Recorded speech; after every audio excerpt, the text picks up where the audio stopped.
Alors nous avons parlé la semaine dernière de sujets de joie complète à propos des paraboles du royaume. Ce sujet de joie complète, c'est celui de recevoir le royaume.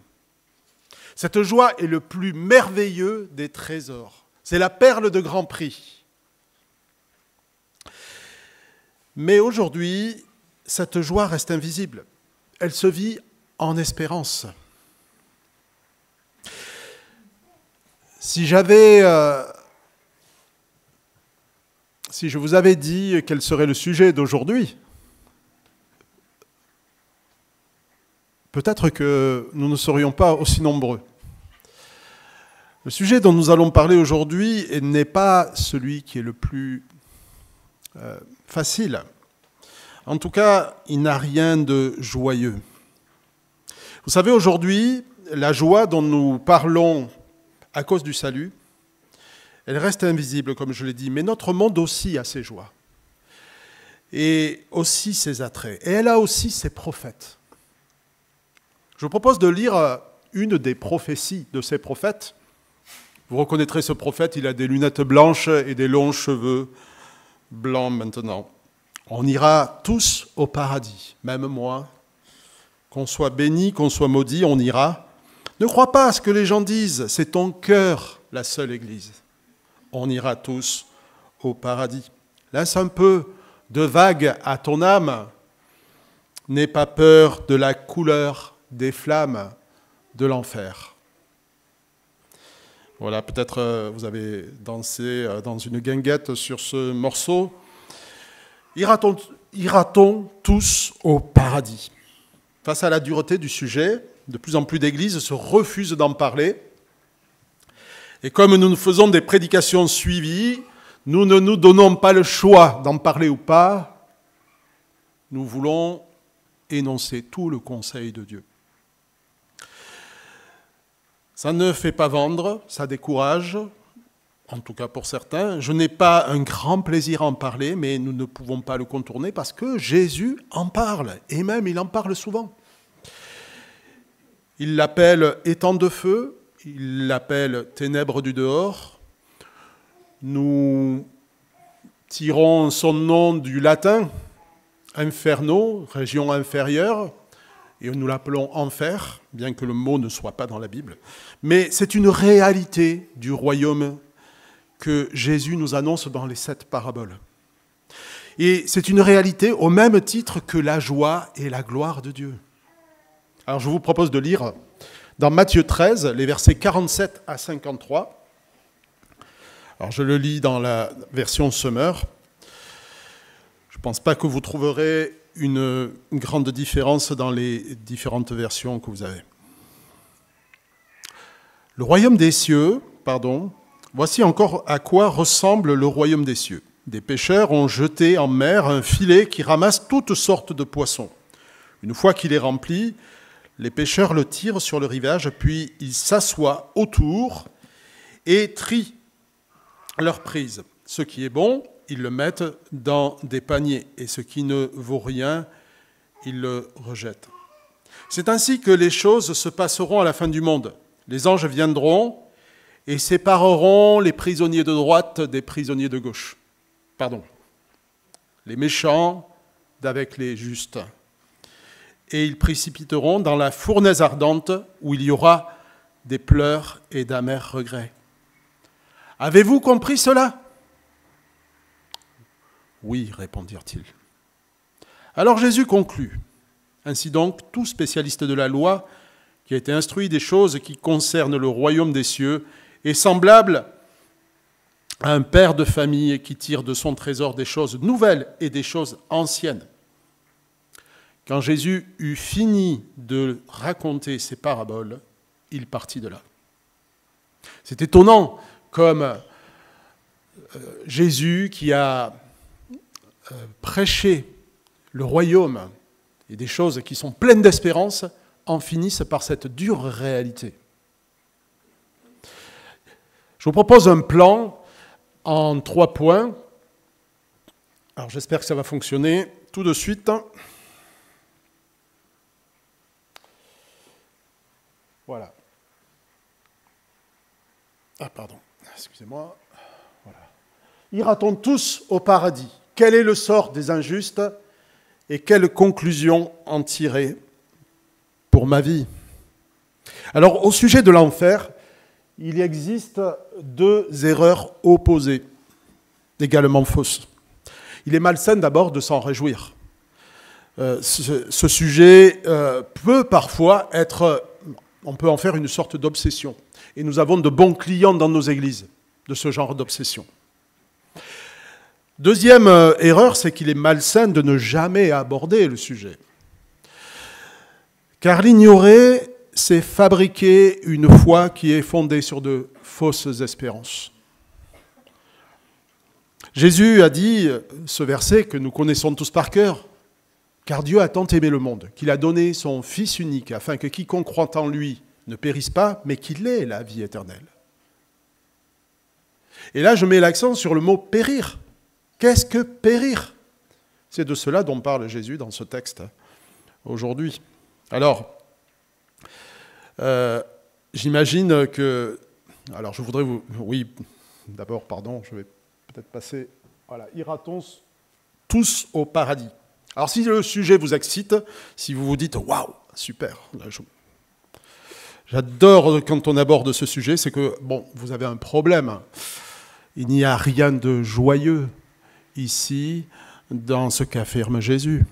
Le sujet pourrait paraître décourageant, mais je crois que si nous ne parlons jamais de cette réalité, nous courons le danger d'un évangile tronqué. Mieux vaut une vérité, même désagréable, qui dérange, qu'un mensonge qui rassure. L'Écriture est très claire sur le sujet. Tout le monde n'ira pas dans ce royaume. Jésus nous parle d'un tri entre des poissons de qualité et des poissons de qualité médiocre. À l'époque, le tri s'opérait sur le rivage, en tout cas c'est ce qu'il dit dans la parabole, et les poissons sont déjà tous morts à ce moment-là. Mais Jésus ne laisse pas planer le doute sur l'interprétation. L'interprétation est sans équivoque. D'ailleurs, à la question « Avez-vous compris tout cela ?», il n'y a pas de légende. Tout le monde répond « Oui ». Cette parabole parle du jour le plus difficile de l'histoire humaine. C'est un des aspects les plus dérangeants du royaume qui vient. Je répète les mots de Jésus, c'est ainsi que les choses se passeront à la fin du monde. Les anges viendront et sépareront les méchants avec les justes, et ils les précipiteront dans la fournaise ardente, où il y a des pleurs et d'amers regrets. Il y a donc un jugement. Les justes iront au paradis. Le paradis, c'est le terme que Jésus utilise. Mais l'accent de cette parabole, me semble-t-il, est mis sur le sort des injustes. Ils iront dans cette fameuse fournaise ardente, et si Jésus en parle, c'est qu'il y a un enjeu de taille. Lorsque nous parlons de jugement dernier, nous parlons de personnes vraies. Et il faut toujours le faire avec beaucoup d'humilité. C'est ce que j'essaie de faire aujourd'hui. Ce sont des personnes qui pourraient souffrir éternellement. Des personnes qui sont nos proches, nos voisins, nos amis, ceux avec qui nous développons des amitiés. Et peut-être des personnes dans cette salle. C'est mon frère de sang. C'est mon père. Ce sont des personnes que je chéris énormément et qui ne connaîtront ces fameux pleurs et amers regrets dont parle Jésus. En parler m'arrache le cœur. J'espère que je ne vais pas pleurer sur ce sujet, mais l'idée que mes voisins, que je commence à connaître et que je commence à apprécier, cette idée qu'ils aillent en enfer, s'ils ne connaissent pas le Seigneur, me bouleverse. Tant que nous sommes dans ce monde, l'Évangile restera ce mélange peut-être parfois désagréable entre une joie extraordinaire d'avoir reçu un cadeau magnifique, et nous attendre à voir ce cadeau de nos propres yeux, et en même temps, cette tristesse de voir l'indifférence dans laquelle la plupart de nos contemporains se complaisent, et ce mélange subsistera jusqu'au jour de Jésus-Christ. Alors à cause de la dureté du sujet, je l'ai dit, beaucoup, même dans les églises, même évangéliques, rechignent de plus en plus à en parler. Même certaines confessions de foi restent suffisamment vagues pour adopter toutes les positions sur le sujet, toutes les opinions. Certaines églises, j'ai même croisé certains pasteurs qui jugent qu'un Dieu d'amour ne peut pas condamner à un enfer, ou alors il sera vide. Alors, on appelle l'ensemble de ces positions des positions universalistes. On sera tous sauvés. Alors, elles ont des arguments, et quelques versets semblent leur donner raison. Un verset est souvent évoqué à ce sujet, c'est le verset de 1 Timothée 2, verset 4, « Car Dieu veut que tous les hommes soient sauvés et parviennent à la connaissance de la vérité. » C'est le verset qui vient à chaque fois dans l'argumentation. Alors, ce verset présente deux difficultés. Tout d'abord, celle de la volonté de Dieu. Est-ce que Dieu veut que tous les hommes respectent le mariage? Oui. Est-ce qu'ils le font? Malheureusement, non. Est-ce que Dieu veut que son Fils s'offre en sacrifice pour tous les hommes? Oui. Est-ce qu'il le fait? Oui. On parle en théologie de deux types de volonté. Une volonté de Dieu qui est souveraine ou de décret, la volonté de décret, décrète les choses, qui s'accomplit quoi qu'il arrive parce que ça fait partie de son plan.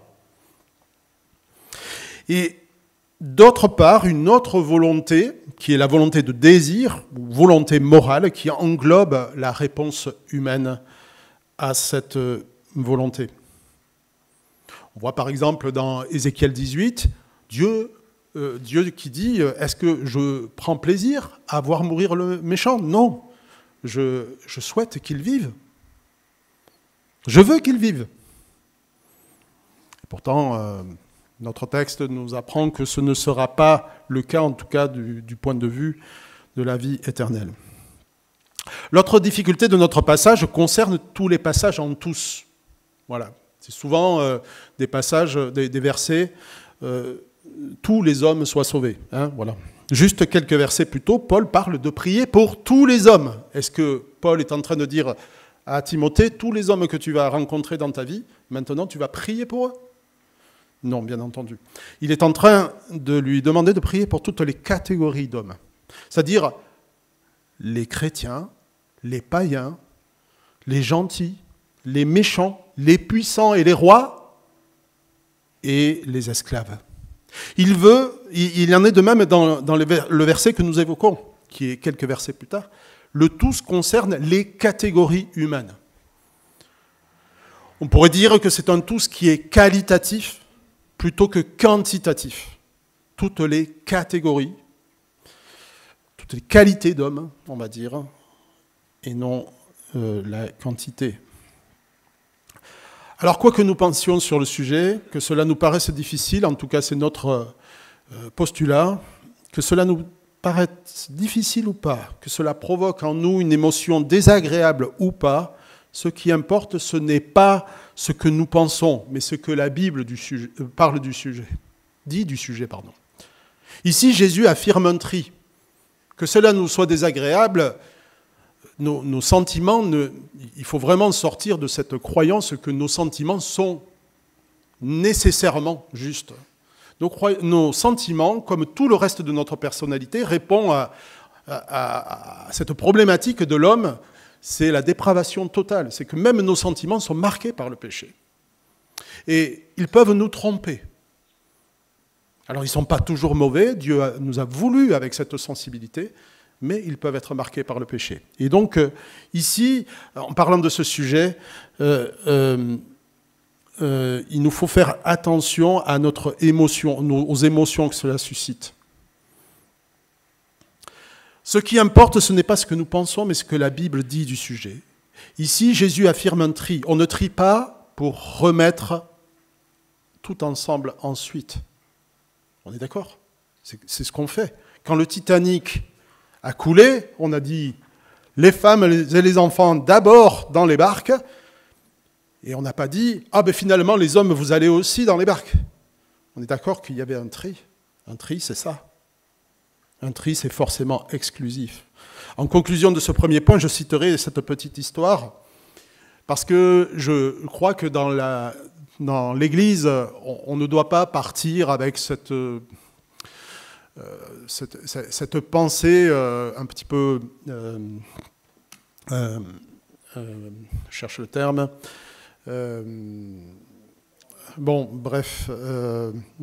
naïve, voilà, c'est ça que je cherchais. Naïve que tout le monde sait ces choses-là. Il nous faut le rappeler sans cesse.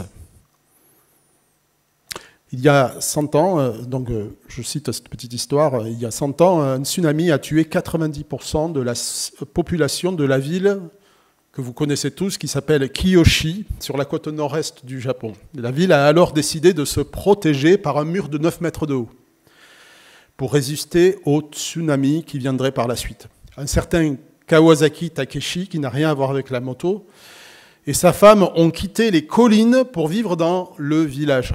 Selon lui, le mur permettait de se sentir à nouveau en sécurité. Mais comme vous le savez, il y a eu un tsunami en avril 2011. On a vu les images sur les médias.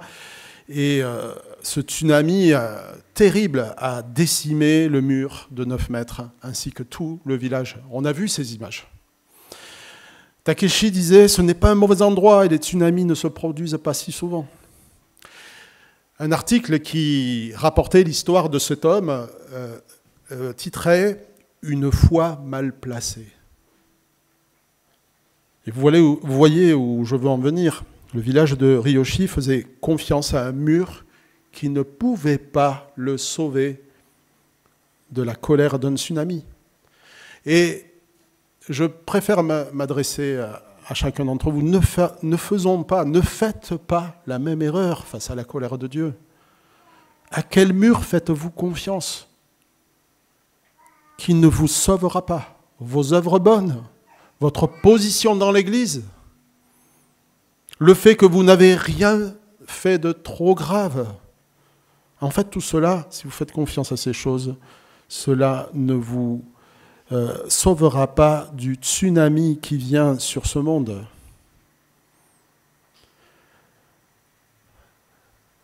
Seul Jésus peut nous sauver du jugement de Dieu. Contrairement au mur de Ryoshi, Jésus a absorbé la tempête qui est la colère de Dieu, qui est annoncée à plusieurs reprises dans l'Écriture, afin que tous ceux qui croient en lui ne se sentent pas seulement en sécurité, mais qu'ils soient réellement en sécurité, et que cette sécurité soit fondée sur l'Écriture et attestée par le Saint-Esprit, et qu'elle produise du fruit dans nos vies. Si cette réalité nous est rappelée aujourd'hui, mes amis, ce n'est pas inutile, et il faut le faire.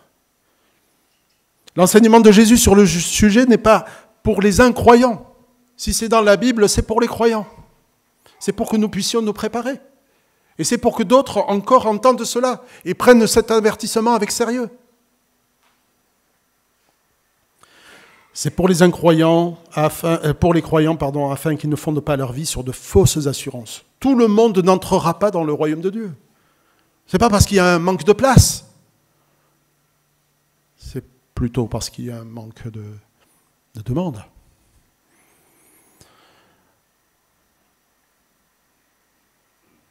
Seuls ceux qui auront mis leur confiance en Jésus et auront suivi le Maître, parce que je crois que croire, c'est aussi suivre le Maître en conformant sa vie à la sienne et en obéissant à ses commandements.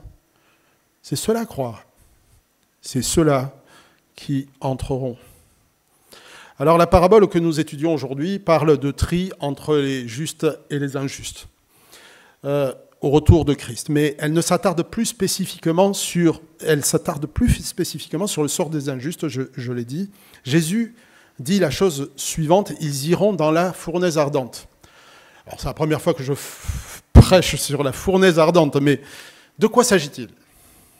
Pour bien comprendre Jésus, nous devons nous tourner vers l'enseignement de son époque.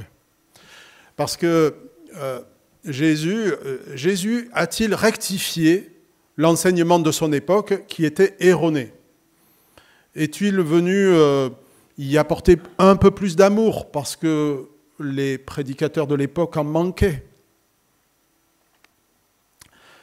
Alors, une citation que je trouve dans le très bon livre que je vous conseille aux éditions BLF de Francis Chan, L'enfer oublié.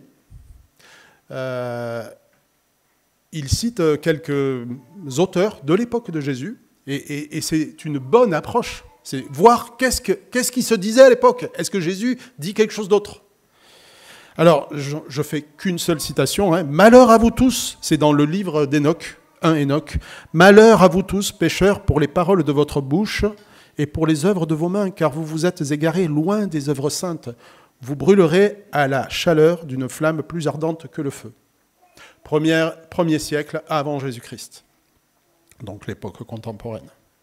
Alors, nous savons que Jésus n'hésitait pas à reprendre les religieux juifs et surtout les scribes et les enseignants de la loi, parce qu'il manquait cruellement d'amour, il faisait peser des fardeaux sur le peuple. Qu'a-t-il dit à propos de leur enseignement sur le jugement dernier? L'a-t-il réinterprété avec plus d'amour? Eh bien, en fait, non. Il est absolument identique. Rappelons la parabole de la mauvaise herbe, que je crois que c'est toi, Nathan, qui avait prêché dessus. Comme on arrache la mauvaise herbe et qu'on ramasse pour la jeter au feu, ainsi en sera-t-il à la fin du monde. Le Fils de l'homme enverra ses anges et ils élimineront de son royaume tous ceux qui font tomber les autres dans le péché et ceux qui font le mal. Ils les précipiteront dans la fournaise ardente où il y aura des pleurs et d'amers regrets. Jésus ne se contredit pas. Jésus parle même d'un étang de feu et de soufre, parfois de ténèbres du dehors, dans lequel les injustes souffriront. Et certains rabbins juifs de l'époque de Jésus pensaient qu'il y aurait une souffrance éternelle, et d'autres pensaient qu'il serait annihilé, en français courant, qu'il n'existerait plus. Alors est-ce vrai?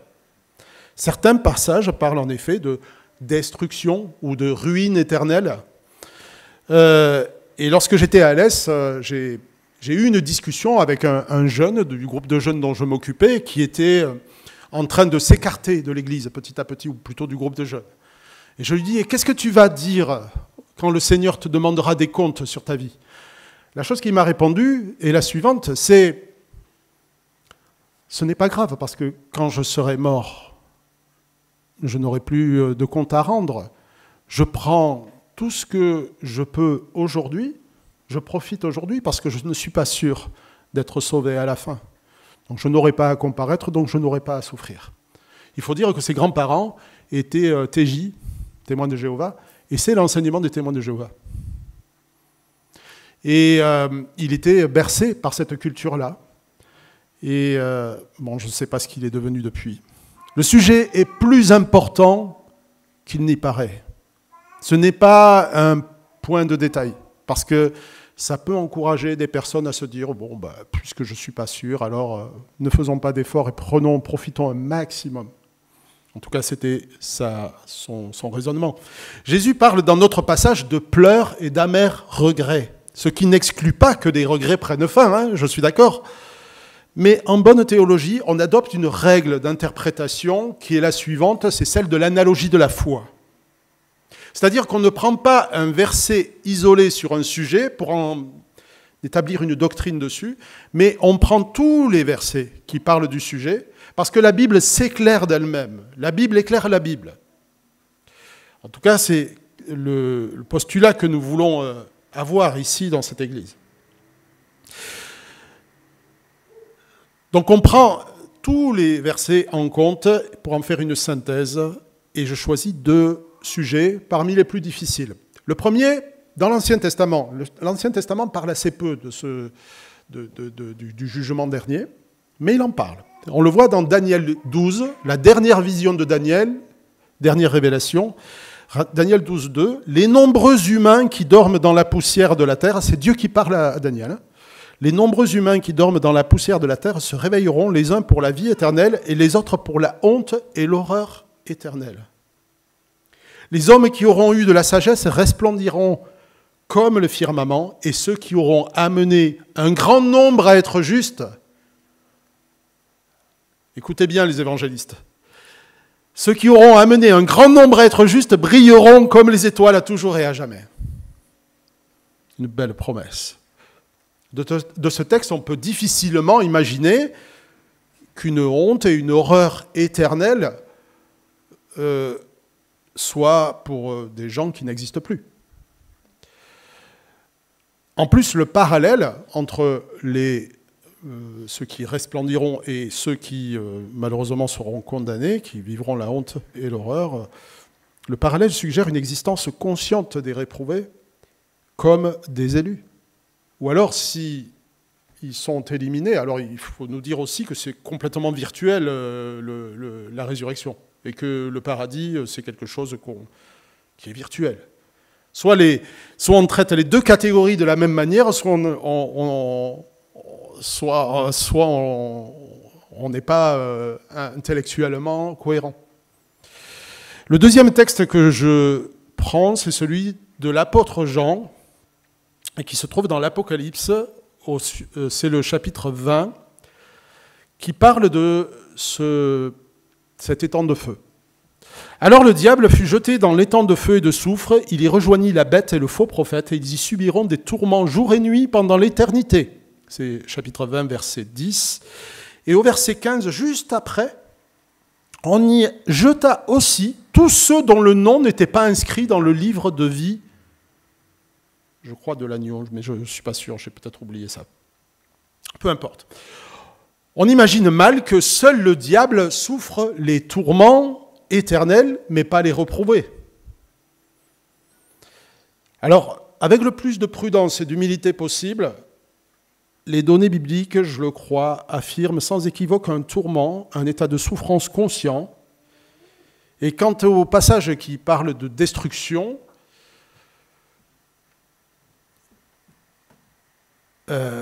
ou de ruine, posons-nous la question suivante. Si demain, il y avait un gros tremblement de terre, vous savez qu'on est dans une région sismique, je crois, Olivier, un gros tremblement de terre. L'église aussi, mais la ville d'Istres est détruite.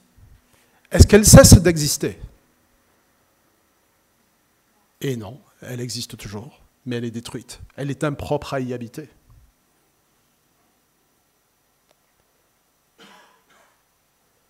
C'est ce qui semble arriver aux réprouvés, c'est qu'ils n'ont plus d'utilité, en tout cas pour la gloire de Dieu. Ils ne peuvent plus être habités ni servir la gloire de Dieu. Et vous savez, et je le rappelle, que c'est notre vocation en tant qu'enfant de Dieu. Une des caractéristiques de notre humanité, faite en image de Dieu, je le crois, et je crois que c'est affirmé par la Bible, c'est que notre âme ne meurt pas. On peut l'appeler autre chose, mais c'est notre âme. Il y a une partie qui ne meurt pas, et elle ne trouve pas de repos. Si elle ne trouve pas de repos en Christ dans cette existence, elle n'en trouvera pas non plus dans la mort. L'image du feu peut paraître choquante.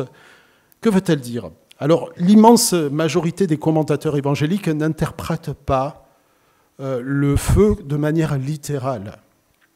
D'ailleurs, un argument, c'est puisque le diable et ses anges déchus n'ont pas de corps, ce sont des esprits, alors le fait qu'ils brûlent paraît illogique. Donc il semble qu'il y ait là une métaphore et que ce feu soit une souffrance spirituelle, un tourment, des regrets de ne plus pouvoir avoir de repos. Cette réalité, la plupart des gens l'anesthésie dans une course effrénée vers les plaisirs. Mais je crois qu'il y a des gens aujourd'hui qui expérimentent dès ici-bas un avant-goût de cette souffrance et de ces tourments. Il est des souffrances, des tourments plus terribles que la mort elle-même. Et d'ailleurs, certains croient pouvoir éliminer par le suicide ce genre de tourment, mais il n'en est rien en réalité. La seule solution, c'est de mettre sa foi en Jésus-Christ. C'est la seule. C'est la seule qui libère. C'est la seule qui nous donne une espérance pour l'éternité. Une autre réalité que j'aime me rappeler en ce qui concerne le royaume, c'est que ceux qui sont avec Christ sont plus heureux que nous aujourd'hui. C'était l'espérance de Paul. Je vous rappelle, Philippiens 1, verset 23, « Être avec Christ, c'est pour moi ce qu'il y a de meilleur. » Et pourtant, pour le service du Seigneur et pour l'annonce de l'Évangile, il dit « Mais je crois que je suis plus utile pour l'instant, en tout cas, ici-bas. » J'espère que cette espérance est la vôtre, mes amis. Alors, bien sûr, on ne cherche pas à mourir. Moi, j'ai de la joie aujourd'hui. Je vais rentrer me faire bistourier, mais j'ai de la joie. J'ai de la joie. Parce que, quoi qu'il arrive, même pour mes enfants, même pour mon épouse, le Seigneur tient tout entre ses mains. Alors, je disais à... Vous connaissez Charles Nicolas, j'ai parlé avec lui il y a 2 jours pour préparer notre week-end de rentrée. Je lui disais, je suis en paix sans fanfaronner. Ça l'a fait rire.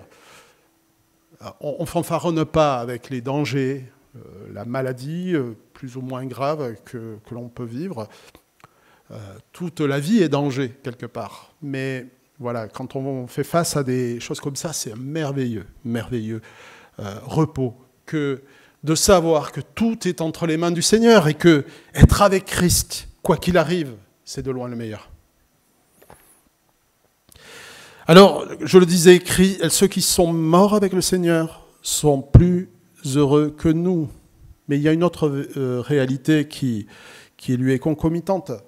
Et ça a été évoqué ce matin, en filigrane, en creux. Il y a ceux qui seront aujourd'hui, dès aujourd'hui dans le paradis. Mais voilà, il y a un grand vide pour ce qui concerne l'autre. L'autre brigand qui ne s'est pas repenti. Et Jésus en parle. Ceux qui ne sont pas avec lui sont plus malheureux que nous aujourd'hui. Ceux qui ne sont pas avec lui sont plus malheureux que nous aujourd'hui. Le mauvais riche disait, alors c'est Jésus qui évoque cette parabole du mauvais riche et il en parle. Le mauvais riche disait, envoie Lazare car je souffre terriblement dans cette flamme. Toute croyance en un purgatoire paraît rassurée, mais c'est une construction qui est totalement absente de l'Écriture. Il faut expurger ça de notre conscient, inconscient, tout ce que vous voulez. Donc en conclusion de ce point, ce deuxième, Jésus nous dit qu'il y aura des pleurs et d'amers regrets, que nous trouvions qu'il n'y a aucun amour là-dedans, que nous trouvions que le jugement est trop dur. C'est ce que la Bible dit qui importe sur le sujet. Et nous ne devons pas imposer à Dieu sa manière de faire de la justice. Dieu est amour, n'en doutons jamais. Mais Dieu est aussi juste. Et un jour, toutes ces choses-là nous sembleront évidentes et normales, et personne ne rechignera. Dieu nous dit qu'il effacera toutes les larmes de nos yeux. Une question se pose, comment, sur la terre renouvelée, là je ne parle même plus du paradis, parce qu'il y a le paradis, on est en présence de Dieu, mais il y aura une résurrection et il y aura une terre renouvelée. Ça, c'est ce que la Bible dit. Comment peut-on concilier le fait que nous aurons une joie éternelle et concilier la présence d'un enfer qui existera et une conscience même de ce que certaines personnes seront réprouvées. Voilà, la réponse que j'apporte à ça, c'est que je pense que nous ne savons pas de quoi nous parlons. Nous manquons d'intelligence, nous manquons d'humilité aussi. Si le Seigneur nous dit qu'il effacera toutes larmes de nos yeux, c'est qu'il les effacera. Et que nous ne devons pas nous poser ces questions-là et lui faire confiance. Bien sûr qu'il y aura un sort difficile, mais c'est aujourd'hui qu'il faut s'en soucier. Ce n'est pas quand nous serons dans la présence du Seigneur. Parce que nous nous en soucions, je ne sais pas si nous nous en soucierons ou pas, mais j'imagine qu'une larme que nous verserons dans un océan de joie et de gloire, elle ne pèsera pas lourd. Et elle ne fera pas déborder, elle ne créera pas un tsunami. Voilà ma confiance. C'est que le Seigneur est bon et il est juste.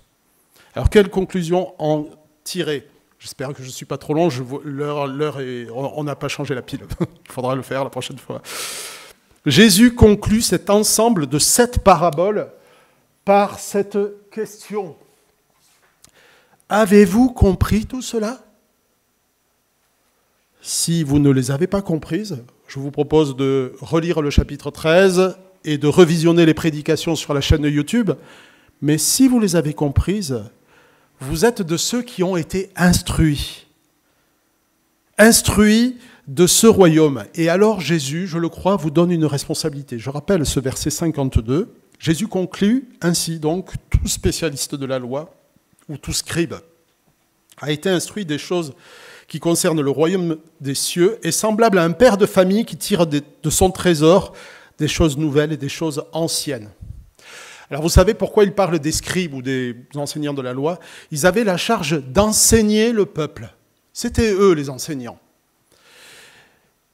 Le parallèle que fait Jésus ne concerne pas les scribes juifs. Il parle plutôt de tout disciple de Christ, tous ceux qui ont été enseignés de ces paraboles et qui les ont comprises ont une responsabilité. Celui qui les a comprises reçoit un trésor et tel un bon père de famille doit en tirer des conclusions pour lui-même et pour son entourage. Il devient semblable à ce chef de famille qui avait la responsabilité de toute la parenté. Alors, sur les choses nouvelles et les choses anciennes, alors l'interprétation est peu sûre, mais j'en adopte une. Les choses nouvelles, c'est tout simplement que Jésus nous a annoncé des choses nouvelles, mais en réalité, c'est des choses qui étaient annoncées dès le commencement.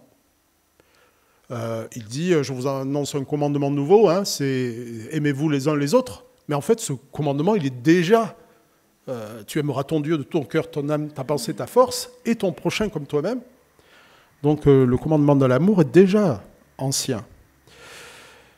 Les choses nouvelles, l'Évangile, si Dieu ne faisait grâce à ceux qui mettent leur foi en Jésus-Christ, si Jésus n'avait pas payé ta dette sur la croix pour que tu ne sois pas condamné à cause de ton péché, eh bien, personne ne serait sauvé. Et nous n'aurons de cesse de louer le Seigneur à cause de cet immense cadeau, que pour l'instant nous ne discernons qu'une partie de ce cadeau. Mais un jour ce sera évident et un sujet de gloire éternelle. Donc la première conclusion que je vous propose, c'est une reconnaissance renouvelée. Je crois qu'on ne peut pas apprécier à sa juste valeur le salut que Jésus nous offre sans comprendre de quoi nous avons été sauvés. Et c'est pourquoi j'ai insisté et j'ai pris mon courage à deux mains pour vous parler de ce texte et de ce sujet aujourd'hui. Un pasteur qui a été un mentor et à qui j'ai succédé quand j'étais sur Alès avant de venir ici, qui est décédé aujourd'hui, s'est converti à cause de l'enfer. Bon, ce n'est pas mon cas, mais il s'est converti à cause de l'enfer. La conclusion qu'il en a tirée, c'est une reconnaissance infinie et une vie complètement consacrée. Ma sœur n'est pas pasteur, c'est contraire à ses convictions, mais ma sœur, c'est pour la même raison. Elle était terrorisée par l'Apocalypse. Et puis un jour, elle a reçu la joie du salut. Une chose ancienne ça c'est des choses nouvelles. Les choses anciennes que je vous propose, donc la chose nouvelle, c'est que Jésus a tout payé. Tout ce qui était de l'ancienne alliance est accompli en Jésus-Christ. Une chose ancienne que je vous propose, je l'illustre par le verset suivant. De Pierre 3,11, puisque tout cela est en voie de dissolution, il parle de la terre, des éléments, combien votre conduite et votre piété doivent être saintes. Christ est venu pour nous permettre la sainteté, une vie sainte. La pureté, une vie qui l'honore. Il disait, ne croyez pas que je suis venu pour abolir la loi et les prophètes, mais je suis venu accomplir et non abolir. Et il disait la chose suivante aussi, Jean 14, 21, celui qui m'aime, c'est celui qui garde mes commandements. Jésus est celui qui vient... celui qui croit pouvoir se contenter de sa foi en Jésus pour échapper à l'enfer, sans entrer dans une vie d'obéissance et de sanctification fait une grosse erreur, parce que l'un ne va pas sans l'autre en réalité. Mais il y a une grande joie à le vivre, mais on ne le fait pas de manière servile. Jésus est celui qui inscrit la loi dans les cœurs. Et si c'est inscrit dans les cœurs, alors c'est intégré. On le fait parce qu'on souhaite suivre notre Seigneur, celui qui nous a donné cet immense cadeau. Honorons Dieu dans toute notre conduite avec crainte. Ce que disait Paul, c'est le mot qui est utilisé et que je crois que tu as évoqué ce matin, David. Crainte, c'est-à-dire révérence, respect, pas de peur, mais en même temps, notre Dieu n'est pas notre pote. La troisième conclusion que je tire de ce trésor, c'est que si nous avons bien compris le privilège qui est le nôtre, nous avons alors une responsabilité, c'est celle d'annoncer le royaume.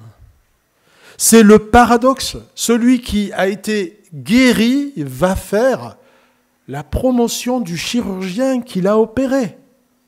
Alors je vous dirai ce qu'il en sera dans quelques semaines, s'il faut aller le voir ou pas, n'est-ce pas? Mais comment n'en ferions-nous pas autant, nous qui avons été sauvés non pas d'un cancer ou de quoi que ce soit d'autre, mais de la perdition éternelle? Moi, je vous garantis que je vous ferai la promotion, surtout aux hommes, bien sûr, parce que les histoires de prostate, c'est pour les hommes. Je vous ferai la pub pour mon chirurgien s'il m'opère bien. Mais si ce n'est pas le cas, ce sera autre chose. Comment n'en ferions-nous pas autant si nous avons été sauvés de la colère à venir? Comment? Je crois que nous devons renouveler à cause de cette mauvaise nouvelle. Nous devons voir notre joie du salut et notre joie d'avoir reçu la bonne nouvelle renouvelée. Cette joie doit être renouvelée et être vécue dans toutes les dimensions de notre vie à la suite du Seigneur. Que nous n'ayons pas peur des hommes, que nous n'ayons pas peur d'annoncer que nous avons été sauvés, que nous avons été guéris, que nous avons été aimés. Que le Seigneur nous vienne en aide et qu'il soit notre soutien. Je vous invite à un moment de méditation.